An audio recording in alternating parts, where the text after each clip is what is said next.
मैंने अब तक आपको दो कंजंक्शंस के बारे में बताया, coordinate conjunctions and subordinate conjunction.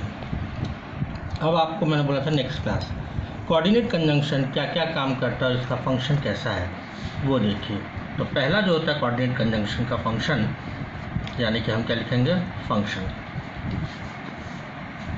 तो पहला जो फंक्शन होता है वो क्या था, they add one statement to another. ये एक स्टेटमेंट को दूसरे स्टेटमेंट से जोड़ता है। इसमें जनरली वर्ड जो यूज होता है वो होता है and. Example, I went to the store and bought a laptop। bought a laptop।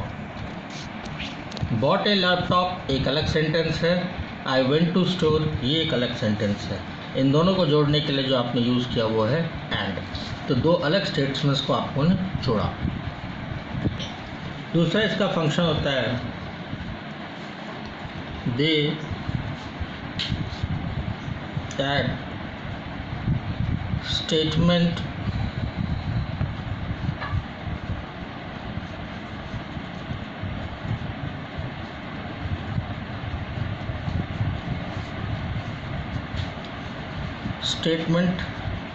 expressing opposite or contrast।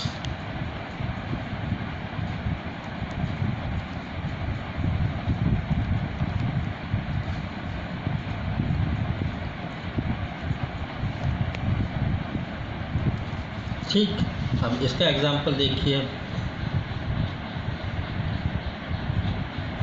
Mother was tried yet she stayed up all night. Mother was tired yet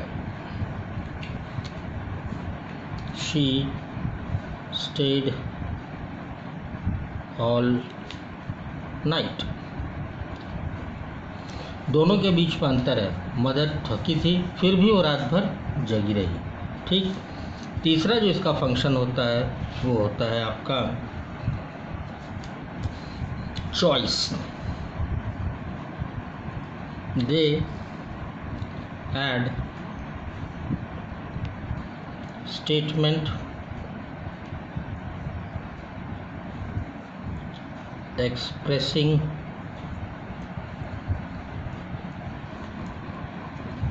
a choice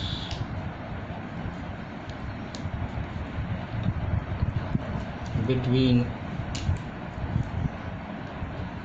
two alternatives। Example,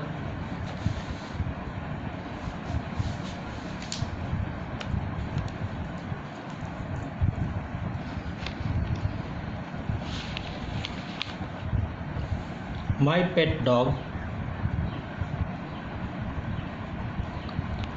doesn't like vegetable nor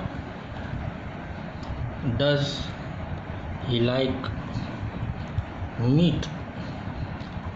मेरा कुत्ता ना सब्जी पसंद करता है और ना ही मांस मच्छी। तो इसमें आपने क्या देखा, ये स्टेटमेंट जो है चॉइस एक्सप्रेस कर रहा है, यानी कि कुत्ते के पास चॉइस रहता है वो क्या खाना चाह रहा है। चौथा है आपका they are statement expressing an inference.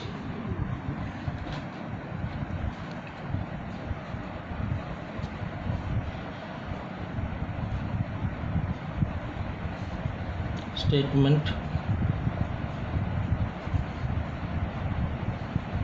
expressing an inference।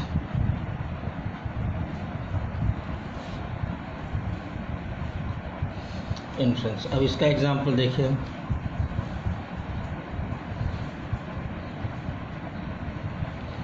Father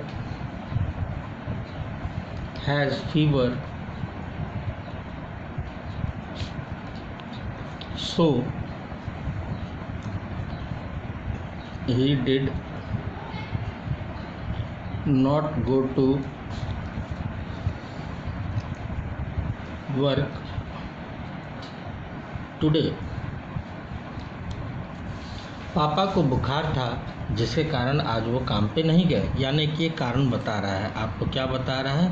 कारण बता रहा है किस कारण से कौन सा काम हो रहा है। तो ये था आपका चौथा टाइप।